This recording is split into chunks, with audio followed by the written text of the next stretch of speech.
Japan और भारत अब इन्होंने कुछ ऐसा करना शुरू कर दिया है जिसने चाइना को टेंशन देना शुरू कर दिया है। भारत जापान में बड़ा समझौता तो हुआ ही, वहीं टैक्स फ्री गोला बारूद का क्या चक्कर है जो चाइना को टेंशन दे रहा है। जियोपॉलिटिक्स में बहुत कुछ चल रहा है, हमेशा की तरह जानने को मिलेगा बहुत कुछ। आइए जानते हैं इन खबरों को विस्तार से। अभी हमने देखा कि किस तरीके से जापान के मंत्री भारत आए थे और यहाँ पर मुलाकात हुई, और एक चीज आपने नोटिस किया होगा कि ये मुलाकात हर लेवल पर हुई, यहाँ तक कि उन्होंने मेट्रो का सफ़र भी किया। और कुछ चीज़ें जो निकल कर आई वो ये था कि भारत और जापान कई समझौते कर रहे हैं। अभी जिस तरीके से अमेरिका का माहौल है, एक चीज़ तो जापान को समझ में आ गया है कि जापान को अपने पुराने फॉर्म में वापस लौटना पड़ेगा। और शिंजो आबे की शिष्या तकाची कुछ वैसी ही है। अब इन्होंने अभी हाल में क्या ऐलान किया है, इन्होंने बहुत गहरी बात कही और बहुत सही बात कही। इन्होंने कहा कि अगर हमें शांति से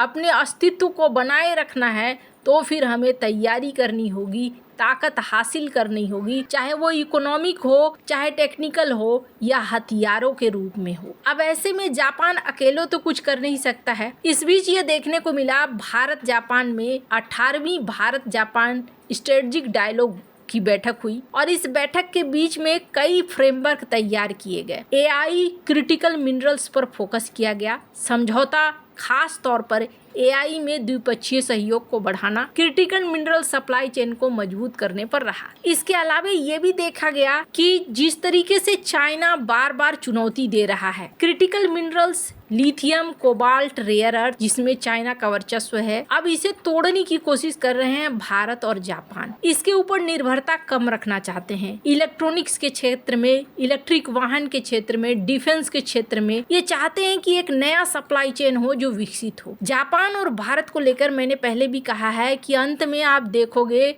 अगर कोई खड़ा है भारत के साथ तो वो जापान है और इजराइल है। रूस भी रहेगा लेकिन रूस दबाव में रहेगा। इजराइल और भारत जहां डिफेंस के मामले में बहुत तेजी से अपनी रफ्तार को बढ़ा रहे हैं, तो वहीं जापान और भारत सेमीकंडक्टर, एआई और टेक्नोलॉजी के क्षेत्र में तेजी से आगे बढ़ रहे हैं। रेयर अर्थ मटेरियल इसका एक बहुत बड़ा उदाहरण है कि यहाँ जापान और भारत साथ आ रहे हैं। लेकिन मामला सिर्फ यहीं तक नहीं है। जापान ने अपने डिफेंस बजट को बढ़ाने के साथ साथ भारत और जापान के बीच में कई प्रोजेक्ट चल रहे हैं। सैन्य उपकरणों वाले प्रोजेक्ट हैं, जैसे पनडुब्बियां। जापान के पास एडवांस एआईपी सिस्टम है जो भारत के लिए उपयोगी हो सकता है। इसके अलावा समुद्री विमान, जापानी कंपनी का US-2 एम्फीबियस विमान मुख्य रूप से फोकस में है। भारत चाहता है इन विमानों को भारत में ही बनाया जाए। महिंद्रा डिफेंस सिस्टम के साथ यहाँ पर एक असेंबली समझौता किया गया है, लेकिन ये सौदा अभी पूरा नहीं हुआ है। इसे फिर से एक्टिव किया जा रहा है। वहीं नवंबर 2024 में भारत और जापान ने अपनी पहली सैन्य रूप से इस्तेमाल किए जाने वाले चीजों के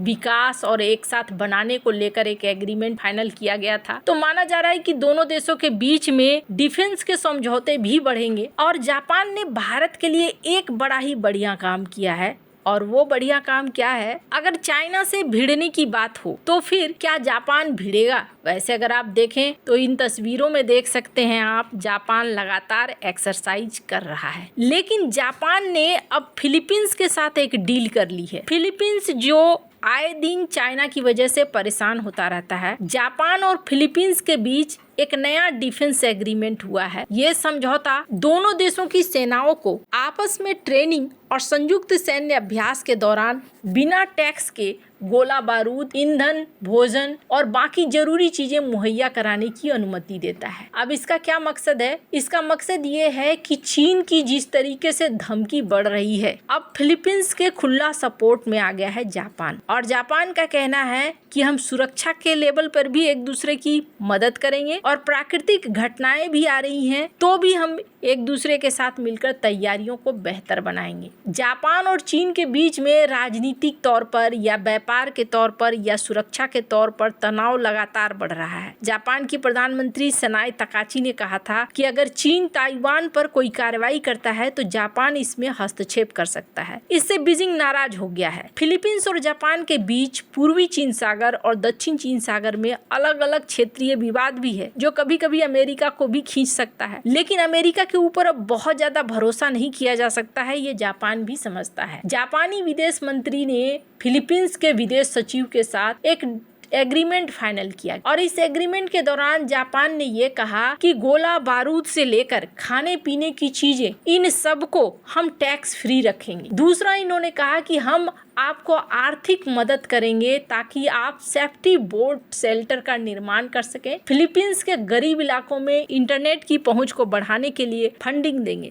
दोनों देशों ने समझौते के बाद ये कहा कि वे कानून का सम्मान करेंगे, समुद्री रास्तों की स्वतंत्रता सुनिश्चित करना चाहते हैं। मोतेगी और लजारो दोनों ने साफ किया कि ये चाहते हैं कि कोई भी देश बल या दबाव के जरिए परिस्थितियों को न बदले। ये समझौता जापानी विधायकों द्वारा पारित किया गया, जिसके बाद ये प्रभाव में आया है। ये केवल संयुक्त युद्धाभ्यास के लिए नहीं बल्कि प्राकृतिक आपदाओं और संयुक्त शांति मिशनों में भी मदद करेगा। साल 2024 में जापान और फिलीपींस ने रेसिप्रोकल एक्सेस एग्रीमेंट पर भी हस्ताक्षर किया था। इसके तहत दोनों देशों की सेनाओं को एक दूसरे के क्षेत्र में बड़े युद्धाभ्यास और लाइव फायर ड्रिल करने की अनुमति मिली है। इसके अलावा दोनों देशों के अधिकारी अभी एक और समझौते पर बातचीत कर रहे हैं, जिसमें संवेदनशील सैन्य जानकारी साझा करने पर भी बातचीत बढ़ रही है। अब जैसे जैसे चाइना ने दक्षिण चीन पूर्वी चीन सागर में अपनी दावेदारी बढ़ानी शुरू कर दी है, कोस्ट गार्ड और नौसैनिकों को बार बार तैनात करना शुरू कर दिया है। चीन ने तो कई कृत्रिम द्वीपों का निर्माण भी कर लिया है। अमेरिका ने बार बार चीन को चेतावनी दी है कि जापान और फिलीपींस पर अपनी बढ़ती धमकियों को कम करे। दोनों देश अमेरिका के विश्वसनीय संधि सहयोगी है और ये समझौता उनकी सुरक्षा और सहयोग को मजबूत करने का काम तो करेगा। लेकिन भारत के लिए भी ये राहत की खबर है। भारत के लिए इसलिए राहत की खबर है क्योंकि अभी क्या था, इस पूरे इलाके में चाइना बड़े खुलकर सामने आ रहा था, ताकतवर तरीके से सामने आ रहा था। लेकिन अब इन समझौतों से एशिया में चीन के खिलाफ दबाव अब अकेले भारत पर नहीं है। जापान और फिलीपींस भी खुलकर चीन की आक्रामकता के खिलाफ तैयार हैं, जिससे भारत को अकेले मोर्चा संभालने का बोझ और कम हो सकता है। भारत की चिंता हिंद महासागर, मलक्का स्ट्रेट और दक्षिण चीन सागर में चीन की गतिविधियों को लेकर है। जापान फिलीपींस की मजबूत जोड़ी का मतलब ये है कि चीन की नेवी को ज्यादा जगह पर अपने वॉरहेड को डिप्लॉय करना पड़ेगा, जिससे भारत को रणनीतिक रूप से राहत मिलेगी। और जापान और भारत एक सोची समझी रणनीति के तहत आगे बढ़ रहे हैं। आने वाले समय में 5 से 7 साल के अंदर बहुत सारा बदलाव आपको देखने को मिल जाएगा। भारत की विदेश नीति इन दिनों एक साथ 3 मोर्चे पर बेहद सक्रिय है। दिल्ली में यहाँ पर